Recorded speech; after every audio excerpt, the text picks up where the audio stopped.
When he whispered, "God works in mysterious ways," I smelled his foul breath on my face. For 3 years I was the sacrifice my own father offered to the altar. In the end, it was my hand that sent the devil back to hell. Good day, my dear viewers. What a joy to chat with you today. My name is Eleanor Bradford. I'm 72 years old and I live here in Millfield, a small town in rural Kentucky. A warm little place with its flower-lined streets and open-hearted people. I was born in a tiny fishing village in Maine, but life brought me here many years ago, and this is where I made my home. These days, my greatest pleasure is walking through the town streets. Every single day around 5 in the afternoon, when the sun isn't so strong anymore, I put on my old sneakers and go out, thinking about life, observing people, houses, and changes. It's my moment of reflection, to converse with my thoughts and make peace with my past. I started this routine after I returned to normal life. It was my way of finding myself again, of feeling that there was still a world beyond walls, beyond bars, beyond the confinement I lived through. Each step I take on Millfield sidewalks is a celebration of my freedom, of my strength to have survived. Sometimes I stop at Memorial Park, sit on a bench, and watch children playing, mothers watching over them, birds singing. I think about how life is a cycle, how we all have our secret struggles, our hidden pains. And I'm happy to see that despite everything, life continues, love persists, hope is reborn. I'm recording this video here on my porch with the church bell in the background. If you listen closely, you can hear it. Ironic, isn't it? How today that sound brings me peace when once it brought me so much terror. But that's a story for later. Before I continue, I'd like to ask a small favor. If you're enjoying listening to me, please hit the like button and subscribe to the channel. It really helps this old grandma continue telling her stories, and tell me in the comments which town are you watching from, and at what time of day did you find this video. Early morning with coffee, after lunch, or already in the evening. I always read all the comments and I'm so happy to know where you're from, and when you take a little time out of your day to listen to this old grandma's stories. Let me know. Okay, let's create a chain of kindness. Today, I'm going to tell a story I've kept for many years. A story about faith, about power, and about how sometimes salvation comes in the most unexpected ways. I wasn't always this peaceful lady who walks the streets contemplating life. There was a time when every step I took was out of pure fear. I was born in a small fishing village in Maine in 1953 in a simple house by the Atlantic. Our town was an isolated place where boats were more important than roads and time seemed to move slower than the waves of the great ocean. We were a family known by everyone in town. My father, August Bradford, worked as a carpenter, specializing in boat construction. But what really consumed his days was religious devotion. Mama Linda sold homemade pies at the local market. Those blueberry and apple pastries that only New England hands know how to make just right. I had 2 siblings, Walter, 4 years older, and Ivy, 3 years younger than me. Our house was simple wooden, raised slightly to protect from the occasional flooding. The walls had saints hung all over, my father's doing, who believed that the more sacred images we had, the more protection we'd receive. In the backyard, we had a big maple tree that was my refuge when things got difficult. I'd climb up there and watch the ocean, dreaming of the day I might get to know the world that existed beyond those waters. Life in a small Maine fishing village in the 50s and 60s wasn't easy, especially for simple families like ours. The town survived on fishing, small farming, and coastal trade. The traditions were strong. 4th of July celebrations, harvest festival, church socials, and the Baptist church was the heart of it all. Even more so in such a remote region where the pastor's word was almost law. My father was the type of man who would remove his hat and cross himself every time he passed in front of the church. He woke up at dawn every day to pray before going to the shipyard and forced us to accompany him to Sunday service. No exceptions. God is watching everything. Girl was what he always told me when I questioned something. And I believed it. How could I not? It was all I'd heard since I was old enough to understand.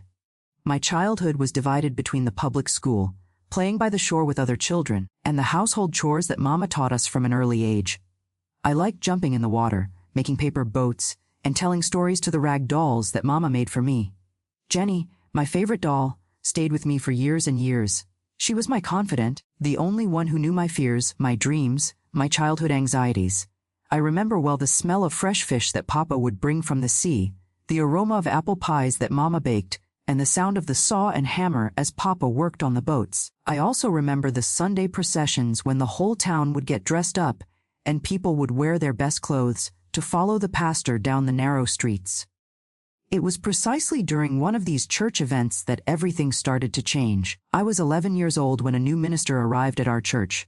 Reverend Jerome Albright came transferred from Boston, preceded by a reputation as a holy and miraculous man. Tall, imposing, with a deep voice, he seemed to have the power to hypnotize the faithful with his sermons about soul salvation and the dangers of sin. My father was completely fascinated. "This is a true man of God," he would say, his eyes shining. Soon we were participating in all church activities. Papa became one of the main supporters of the parish, donating his time, his carpentry work, and what little money we had. "It's an investment in heaven," he justified to Mama when she complained about our increasingly empty table. I noticed something strange in the way Reverend Jerome looked at the children, especially the girls.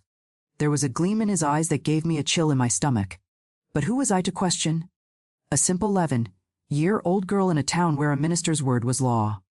Besides, everyone admired him so much. It must have been in my head, a child's imagination, as my mother said. On my 12th birthday, I received an unexpected gift. Reverend Jerome appeared at our house for dinner. It was such a great honor that Mama prepared a whole fresh caught cod, the biggest Papa had fished that week.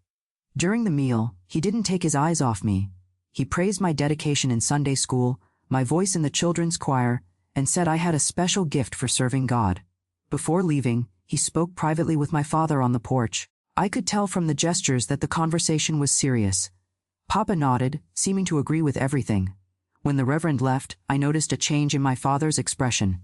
He seemed both worried and strangely satisfied, like someone who had just closed an important deal. That night I couldn't sleep.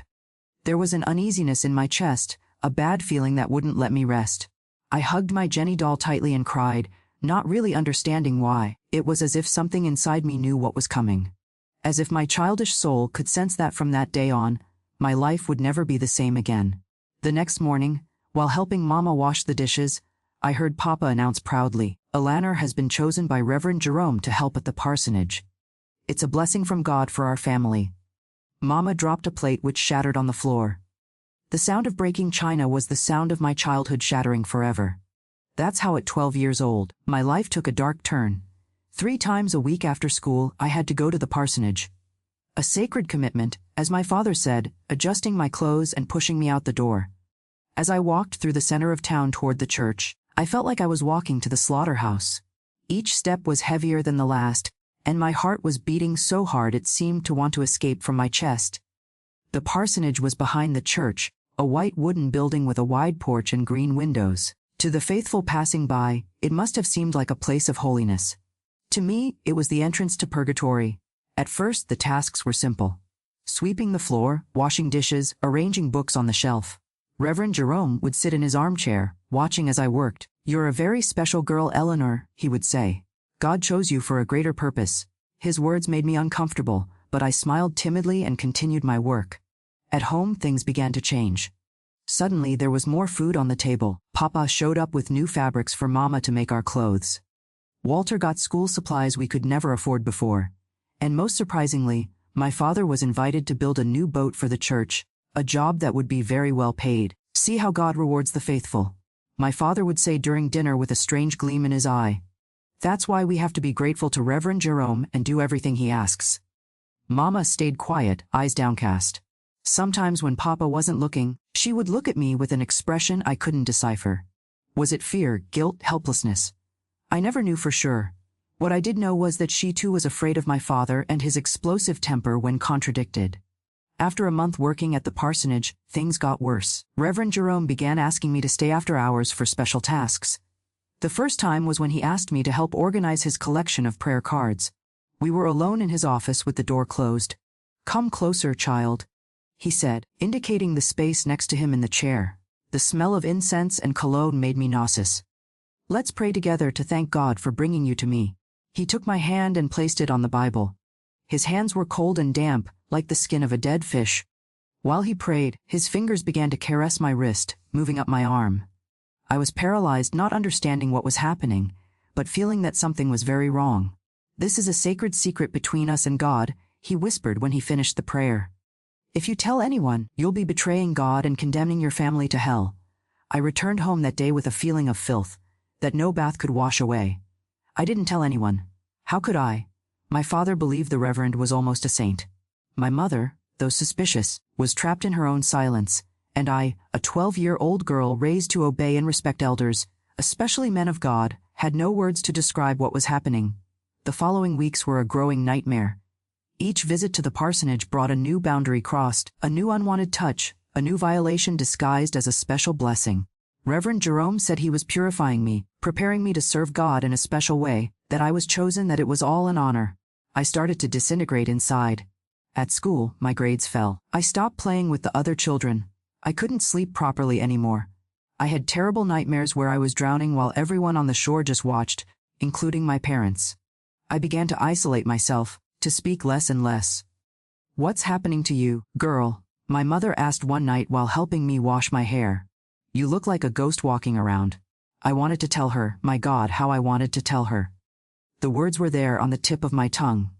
But then I remembered the Reverend's threats, the hell that awaited traitors, and especially my father's happiness with the new opportunities we were receiving.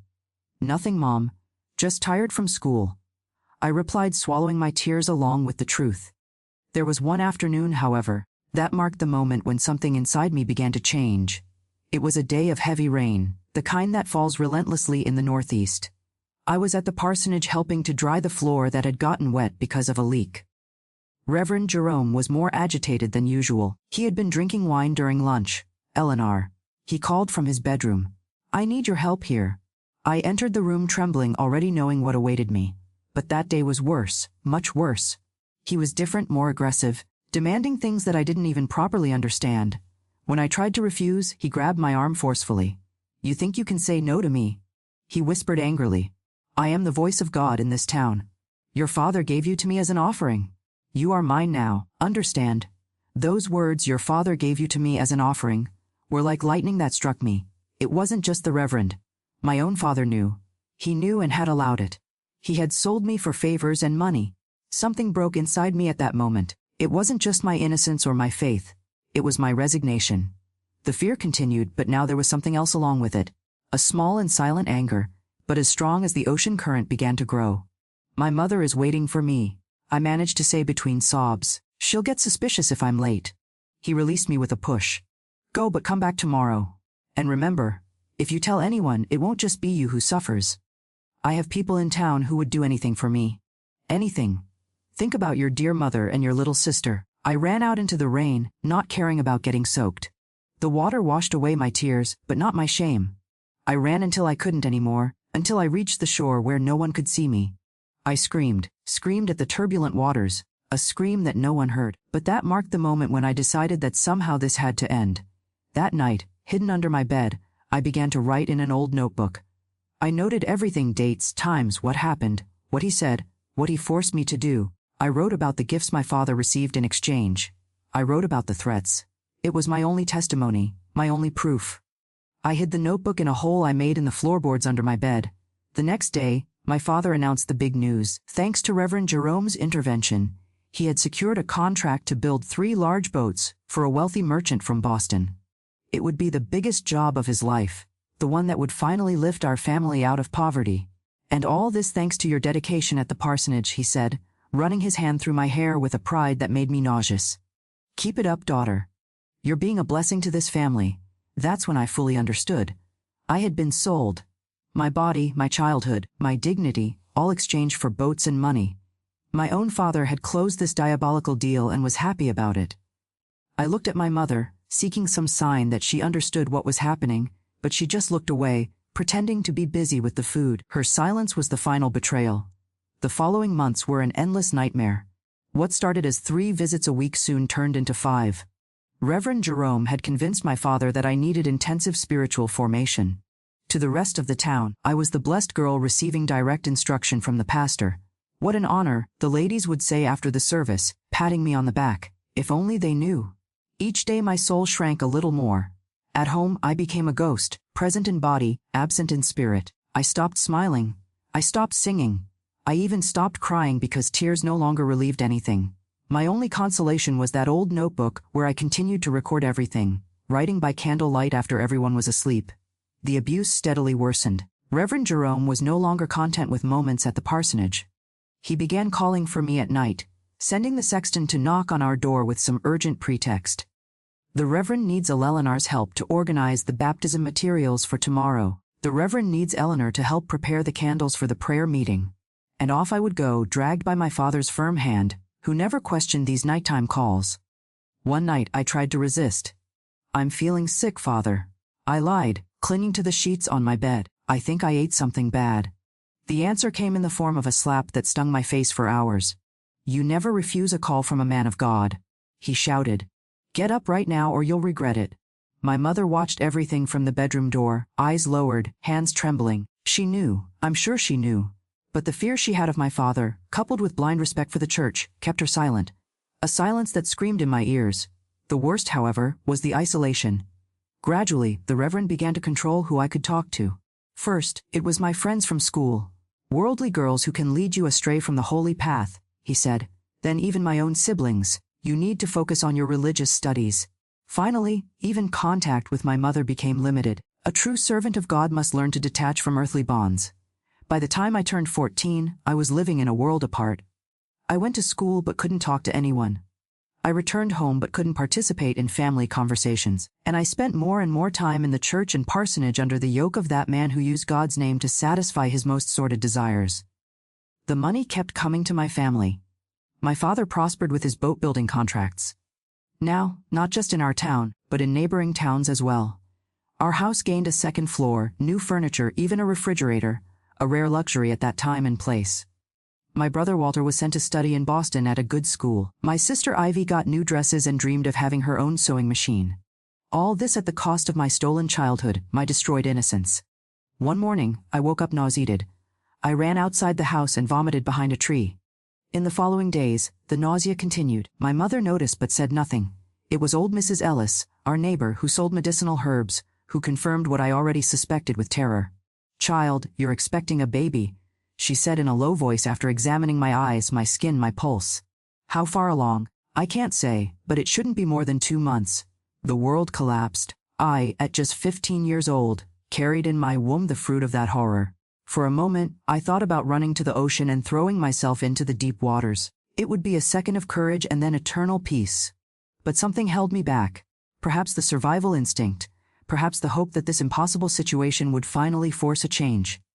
That night, I gathered all the courage I had left and sought out Reverend Jerome alone. I found him in the sacristy organizing the vestments for the next day's service. "Reverend," I said, my voice almost disappearing. "I need to tell you something." He turned around, his face a mask of false kindness. "What is it, my child? I'm pregnant." The words fell between us like stones. I saw his face change, the mask of sanctity disintegrating to reveal something monstrous underneath. First came surprise, then anger, and finally a cold calculation that was even more frightening. "Are you sure?" he asked, his voice controlled now. I nodded, unable to speak more.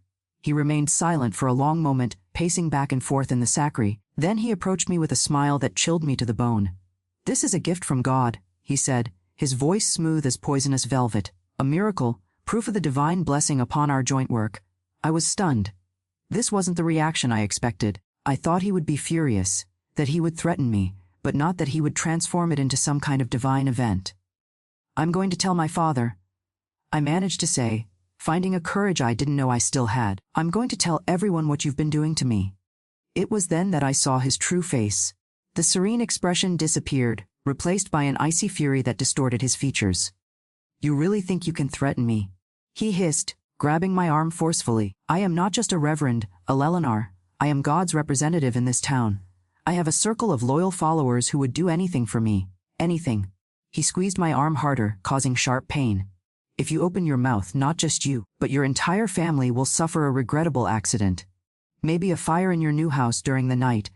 Or maybe your father will have a problem with his boat in the middle of the ocean. Accidents happen all the time on the coast, don't they?" My blood froze. It wasn't an empty threat. In a small town like ours where the Reverend was practically an authority, he really had the power to harm my family. "As for the child," he continued, his voice soft again, "that can be resolved. I know people in Boston who can take care of this discreetly." I understood what he meant. The child would be eliminated along with any proof of what he had done. "Now go home and don't mention this to anyone. I'll talk to your father tomorrow and explain that you need a special spiritual retreat in Boston for a few weeks. When you return, everything will be resolved." I left the sacristy in a state of shock. The rain was falling heavily outside, but I barely felt it as I walked aimlessly through the streets of our town. I was cornered. If I told the truth, I risked my family's lives. If I stayed silent, I would lose not only the child I carried, but also the last thread of dignity I had left. In desperation, I decided to try one last thing. Tell my father. Maybe faced with the news of the pregnancy, his conscience would awaken. Maybe paternal love would speak louder than ambition and religious fanaticism. I arrived home soaked and trembling. My father was alone in the living room working on a design for a new boat. Mama and Ivy had gone to visit a sick aunt.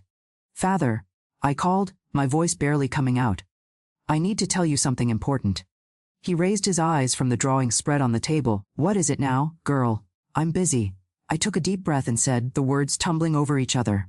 "I'm pregnant, Father, by Reverend Jerome. He has been forcing me to do things, bad things, since I started helping at the parsonage. Please, Father, you need to help me." The silence that followed was the most painful of my life. I saw my father's face go through a succession of emotions, surprise, confusion, and finally an expression I will never forget. Not indignation at my situation, but concern about the consequences for himself. "Have you told this to anyone else?" was his first question. That hit me like a blow. Not how did this happen or who hurt you, but who else knows? "No, just the Reverend," I replied, already feeling I had made a terrible mistake. My father stood up abruptly, knocking over the chair. "Trying to tarnish the reputation of a holy man, how dare you?" "Father, I'm not lying. Please believe me." He approached with his finger pointed at me. "Reverend Jerome told me this might happen. He said the devil might try to use you against him, that you might invent stories to try to ruin him. And I didn't believe it. My world collapsed. The Reverend had anticipated this, already preparing my father for this possibility. He already told me about the pregnancy," my father continued, surprising me. "He told me that you had confessed to him that you were secretly meeting with a boy from town. What disgrace you have brought to this family." I was speechless.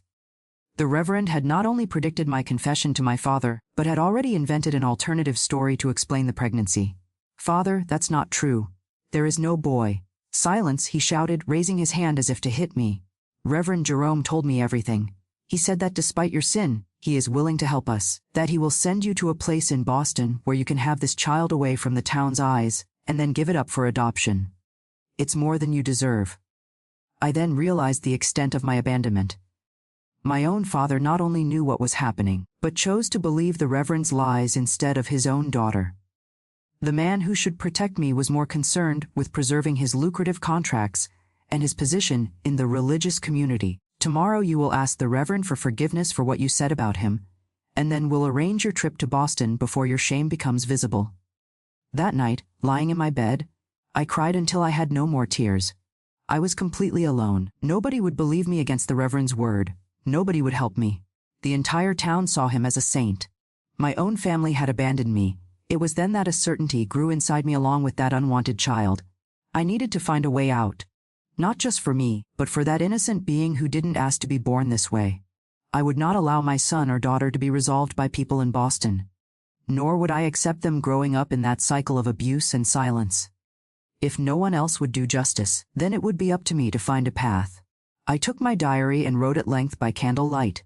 Not just the facts, but my feelings, my fears, my decisions.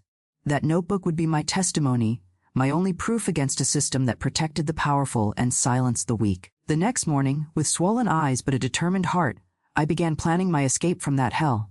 In the days that followed, I lived in a state of forced calm. On the outside, I seemed to have accepted my fate. I asked forgiveness from Reverend Jerome for the lie, as my father demanded, and pretended to be resigned to the idea of going to Boston. Inside, however, a storm was forming. While waiting for the preparations for my departure, I continued going to the parsonage. The Reverend, perhaps feeling more secure after having convinced my father of his version of events, became even more audacious and cruel. He seemed to extract pleasure from my helplessness, my forced silence. "See how useless it is to fight against me," he whispered, his wine breath on my face. "God placed me in a position of power for a purpose. Not even your family would believe you over me." With each humiliation, something hardened inside me. It wasn't just anger. It was a cold, calculated determination I never knew existed. I began to pay attention to details I had previously ignored. The Reverend's routine, where he kept his keys, when he drank, who visited him. One night, while cleaning his office, I noticed something that made me freeze. A half-open drawer with an envelope full of money, next to it a record book. Pretending to organize papers, I took a quick look. It was a detailed record of donations and favors, a sordid accounting of how Reverend Jerome bought loyalties and silence. I recognized my father's name among many others with amounts noted and precise dates. These weren't donations to the church. It was a corruption scheme disguised as charity. That same night, what happened is what I'll forever call the last straw. The Reverend had drunk more than usual during dinner. We were alone in the parsonage, as the sexton had gone to visit a sick relative. "I have news about your trip," he said, serving himself more wine. "Everything is arranged for 2 weeks from now. You'll go to a house of nuns in Boston who take care of cases like yours." I nodded silently, eyes down as I had learned to do. "As for the child," he continued with an indifference that chilled me. "Don't worry, the nuns have doctors who know how to deal with this discreetly. There won't be a child when you return." Those words hit me like a physical blow. Until then, I still nurtured the hope that maybe I could escape before reaching Boston and find a place to raise my child far from all this. But the plan had never been to send me to have the child. It was to force me to abort. No. The word escaped my lips before I could contain it. The Reverend raised his eyebrows, surprised by my sudden boldness. "What did you say?" "I won't let them kill my child," I repeated, now looking directly into his eyes. He placed the wine glass on the table forcefully, spilling some of the red liquid that looked like blood under the dim light. "You have no choice, foolish girl. You think you can decide anything. Your father has already agreed. Everything is arranged. It's my body, my child," I insisted, a desperate courage taking over me. What followed was the worst attack I had ever suffered. The Reverend came at me with a fury that transformed his face into something unrecognizable. He grabbed my hair, dragged me across the floor, shouting blasphemies I never imagined hearing from the mouth of a supposed man of God. When I tried to defend myself, he punched me in the face and the stomach. "You think this child means something?" he shouted as I curled up on the floor, protecting my belly with my hands. "It's just evidence of your sin. No one will ever believe it was me. They'll all think you slept with some from town." He kicked me in the back, making me scream in pain. "I should have guessed that a dirty little nobody like you would only bring problems. I should have chosen someone else, but now I'll make sure you never open that mouth to accuse me again." He picked up a heavy bronze crucifix from the table and raised it over my head. At that moment, I was certain I would die right there on the cold floor of the parsonage, me and my unborn child. That's when something happened. A noise at the front door made the Reverend stop. Someone was knocking insistently. "Reverend Jerome, are you there? It's urgent." It was the voice of a man I didn't recognize. The Reverend hesitated, looking from the door to me, the crucifix still raised. "Damn it," he muttered, lowering the improvised weapon. "We're not finished yet." He dragged me to a small pantry at the back of the kitchen and pushed me inside. "Stay quiet as a dead rat if you want to stay alive," he threatened before locking the door. I heard his footsteps moving away, then the sound of the front door opening, muffled voices conversing. I couldn't make out what they were saying, but it seemed to be something urgent. In that dark pantry, tasting blood in my mouth with pain all over my body, I had the longest and most transformative night of my life. Crouched between bags of flour and cans of oil, I silently cried until I had no more tears. Then came a kind of clarity, as if someone had lit a light in the middle of darkness. I saw with perfect clarity what the future held. Either I would die at the hands of that man, or I would die inside in some clandestine clinic in Boston after losing my child. There was no escape within the system that imprisoned me. No one would help me, not my father, not my mother, not the authorities who saw the Reverend as a saint. It was there in that dark pantry that the frightened girl died, and another person was born, someone who would no longer wait for help or mercy. Someone who would do whatever it took to survive and protect the life she carried. I don't know how long I was locked in there. Hours perhaps. I heard the Reverend return at some point, speak to someone, then silence. I thought he would come to finish what he had started, but the pantry door remained locked. Maybe he wanted to leave me there to think about my behavior. Or maybe he was too busy with the emergency that had called him. In the middle of the night, I heard footsteps, muffled voices, the front door opening and closing. Then silence again. Exhausted, I eventually fell asleep on the cold floor. I woke up to the sound of the key turning in the lock. The door opened, revealing Reverend Jerome. He was sober now, his face a mask of false concern. "You've disappointed me greatly, he said in a calm tone that was more frightening than his shouts. "But I'm a man of God, and I know how to forgive. I'll give you one more chance." He extended his hand to help me up, as if he hadn't tried to kill me hours before. I accepted the help, not out of trust, but because I could barely stand on my own. "Go home now," he ordered. "Clean yourself up. Rest, and remember one word about what happened here yesterday, and it won't just be you who suffers." I walked home like an automaton, feeling pain in every part of my body. My face was swollen and I feared my parents would ask questions. But when I arrived, no one even noticed my condition. My father was busy with his boat designs. My mother was cooking. My sister was playing in the yard. It was as if I were invisible, or maybe they had simply chosen not to see. I went up to my room, washed the blood from my face and arms, and lay on the bed, staring at the ceiling. I didn't cry anymore. The tears had dried up along with my last hopes for help. Instead, I began to plan. First, I needed money to escape. Impossible to take from home. My father counted every penny. Then I remembered the envelope in the Reverend's office.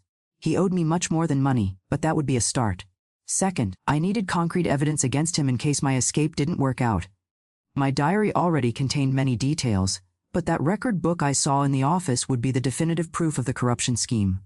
Third, and most importantly, I needed a weapon.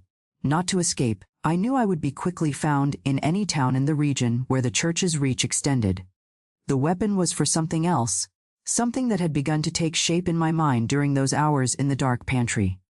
In the following days, I feigned total submission. I apologized to the Reverend again, accepted the idea of the trip to Boston, showed myself repentant and resigned.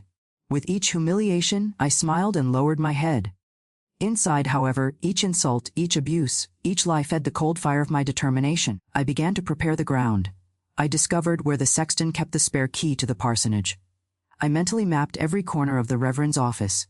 I observed his schedules, his routines. A week after the incident, while cleaning the sacristy, I found what I was looking for, a sharp scalpel in the first aid kit kept in a cabinet.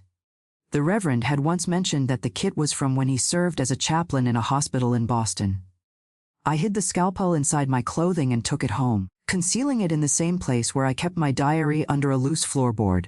There were only 5 days left before my departure to Boston, when I had a dream so vivid it seemed more like a vision. I dreamed of my paternal grandmother, a Native American woman I barely knew, but whom my father rarely spoke of, perhaps ashamed of his origins.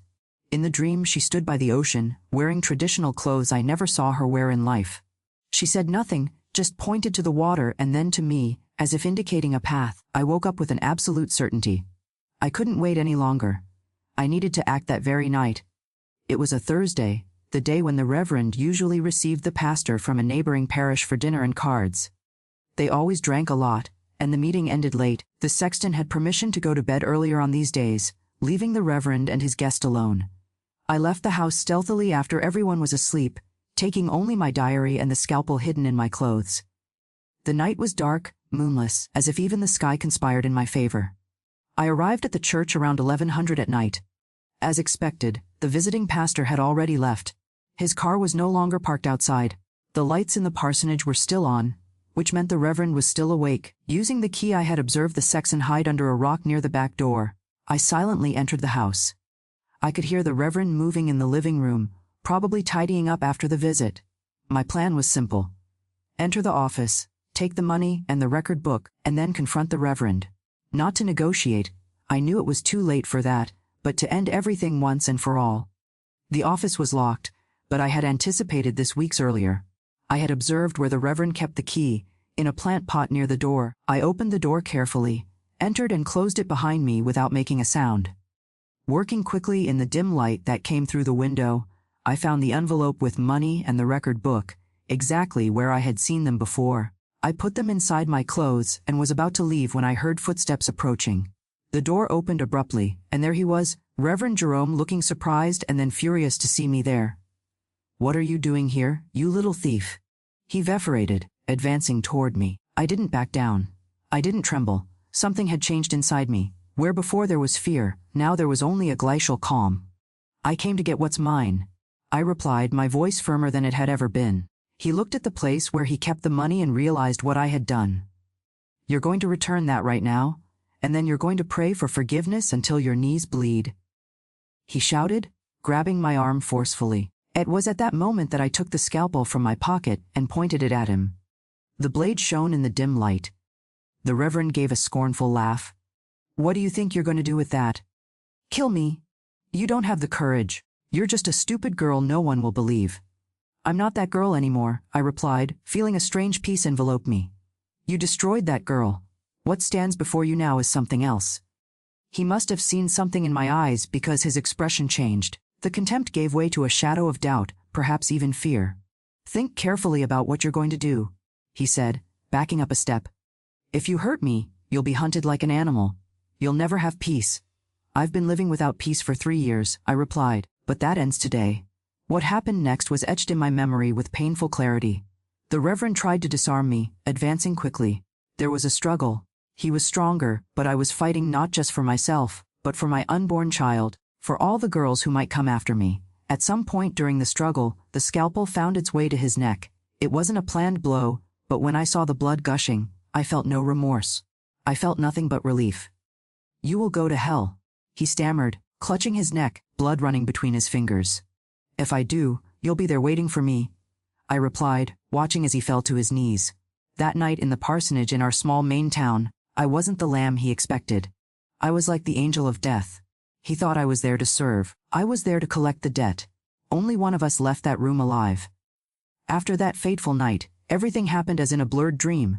I remember sitting in the empty church, the record book and my diary in my lap, the still blood-stained scalpel in my hand, and waiting. I didn't try to escape. Where would I go, a 15-year-old girl pregnant with no money or connections beyond that town? Besides, a part of me wanted the truth to come out, even if I had to pay a high price for it.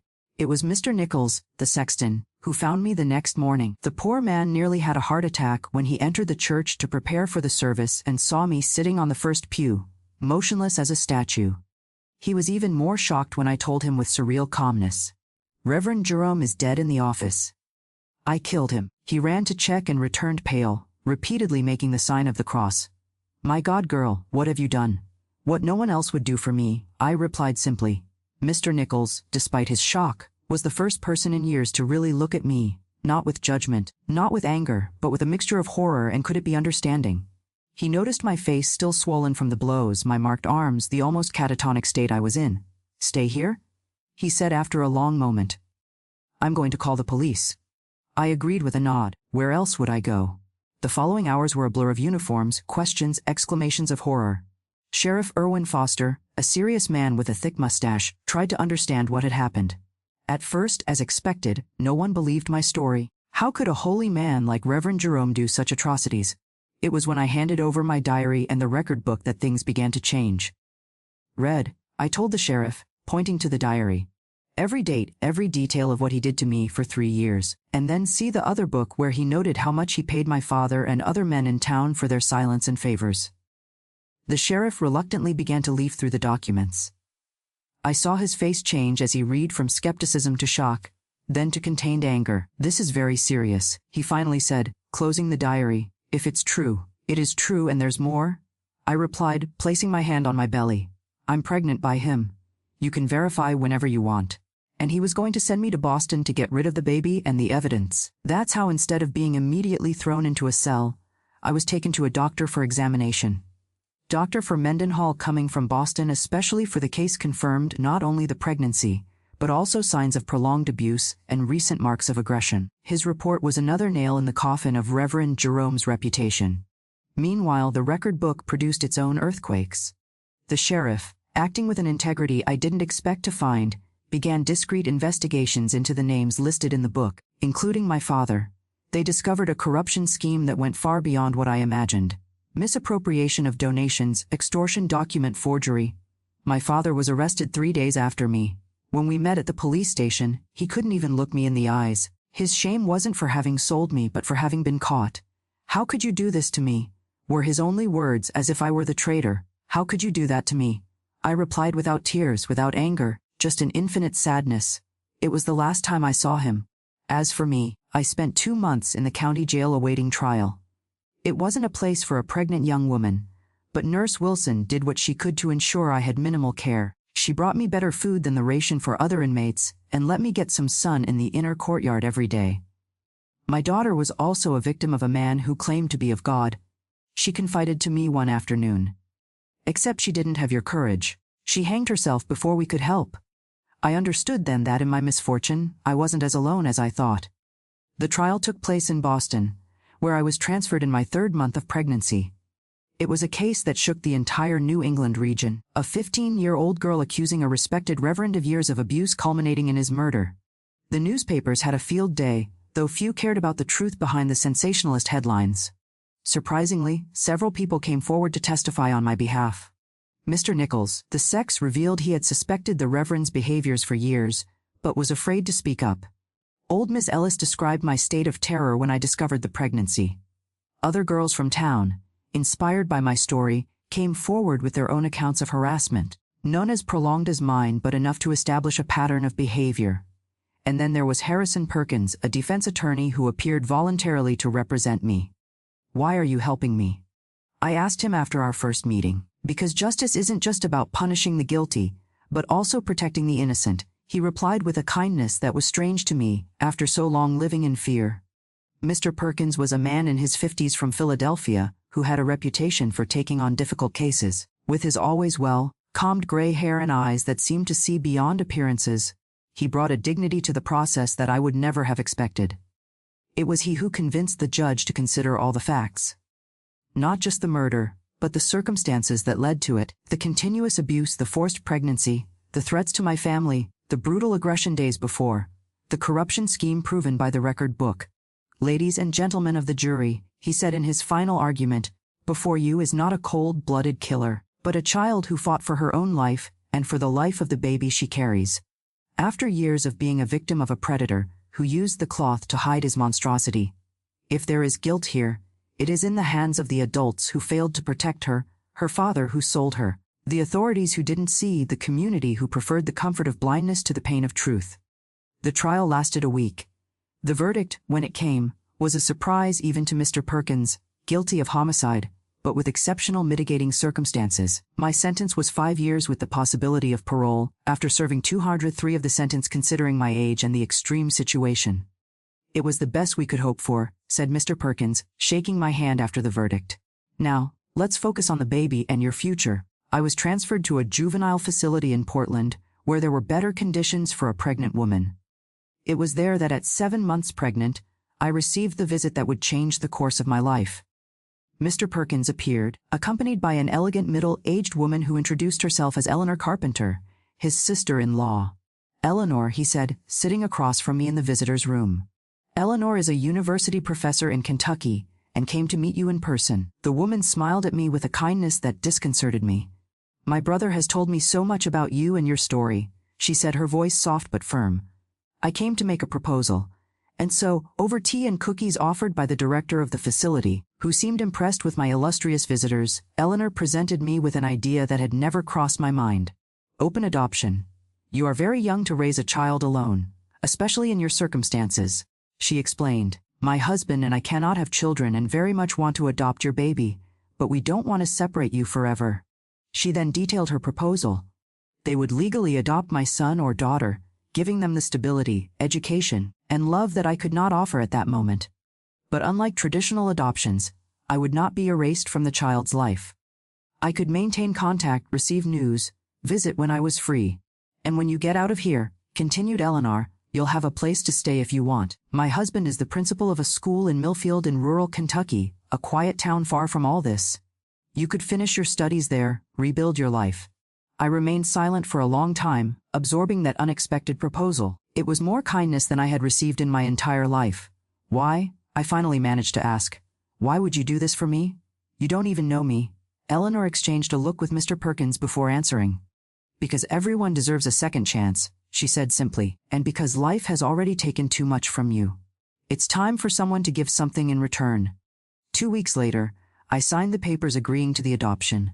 The following month, I gave birth to a healthy girl whom I named Hope, the only name that made sense after everything.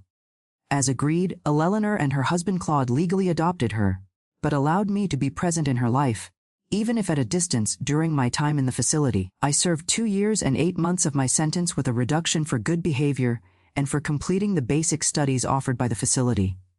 When I was released on parole at 18, Eleanor was there to pick me up as promised. "Are you ready to see your new home?" she asked as we boarded the bus that would take us from Maine to Kentucky, a 3-day journey that seemed to symbolize my own journey of transformation. And that's how I arrived in Millfield, the town that would become my refuge and my home. Far from the suffocating humidity of New England, far from the ghosts of my past, far from a history that, though never forgotten, could finally begin to heal. Hope was almost 3 years old when we reunited in person, a beautiful little girl with dark curls and bright eyes, who ran to me as if she had always known me, thanks to the photos and stories that Eleanor and Claude had kept alive for her. "Mommy Leo!" she shouted, hugging my legs with a pure joy that made me cry for the first time in years. It was at that moment under the open sky of the Kentucky countryside that I felt that justice in its own torturous way had finally been done. Today, at 72, I live a quiet life here in Millfield. My simple little house on Maple Street is my safe haven with its airy porch, from where I can see the movement of the town and feel the wind that I've come to love so much. Anyone who sees me walking the streets at 5 in the afternoon with my white hair and calm steps would never imagine the hell I went through to get here. Millfield gave me what I needed most, a fresh start. When I arrived more than 5 decades ago, I was just a frightened 18-year-old with deep scars on my soul and an uncertain future ahead. Eleanor and Claude were more than guardians. They were the parents I never had. With infinite patience, they helped me finish my studies at the school where Claude was principal. "Education is the only thing no one can take away from you," Eleanor used to say, and I absorbed every word, every lesson, every learning opportunity as if it were water in the desert. At 20, I started working as an assistant at the town library.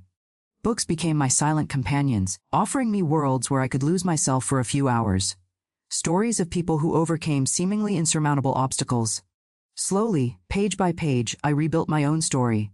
The arrangement with Hope worked better than any of us could have expected. She grew up knowing she had 2 mothers, Eleanor, who took care of her daily, and me, who was her heart mom, as she herself said. Wynne never hid her origin from her, just adapted the truth as she grew in a way she could understand. "Why don't you live with us, Mommy Leo?" she asked me one day when she was about 6. "Because sometimes love families are different," I replied. "Some have a father and mother in the same house. Others have 2 mothers or 2 fathers. And our family has you, Daddy Claude, Mommy Nora, and me, even though I live in another house." She accepted that explanation with the wonderful simplicity of children. With time, when she was old enough, we told her more details, not the horrors, but enough for her to understand that difficult circumstances had separated us and that Eleanor and Claude's love had saved us both. When Hope turned 15, the same age I was when she was conceived, I had a moment of panic. I looked at that blooming young woman, so beautiful and full of life, and was seized by terror that something similar could happen to her. Eleanor noticed my anguish. "She's not you, Eleanor," she gently told me. "Her story is not yours. Hope has a family that protects her, that listens to her, that believes in her." She was true. Hope grew up surrounded by love, security, and respect, everything that was denied to me. She graduated in psychology, inspired, she told me, by my story of overcoming. Today at 57, she runs a nonprofit that helps women and girls who are victims of abuse. I'm so proud of her that sometimes my heart seems too big for my chest. As for me, I never married. There were some men over the years, good men, who treated me with kindness and respect, but the ghosts of the past always got in the way. I discovered that the male touch, even gentle, awakened memories I preferred to keep dormant. With time, I accepted that certain types of intimacy might never be possible for me, and found peace in that acceptance. Instead, I built other forms of connection. Deep friendships like with Miss Zelda, my neighbor for 30 years, with whom I have coffee every morning, or with the Ladies' Book Club, which meets at the library on Wednesdays, or even with the young people from the public school, to whom I volunteer tutoring in English, a way to pass on the gift of education that I received. When I retired from the library at 65, I discovered the pleasure of daily walks. I started timidly just a few blocks. Soon I was walking that entire town, exploring every corner of Millfield. There's something deeply therapeutic about feeling my feet firmly on the ground, breathing the free air, knowing I can come and go as I please. A simple luxury that was once denied to me. My routine today is quiet and predictable, exactly how I like it. I wake up early, prepare my coffee. Welcome Miss Zelda for our morning chats. Sometimes I go to the library to help with organization. They say nobody knows the collection better than I do.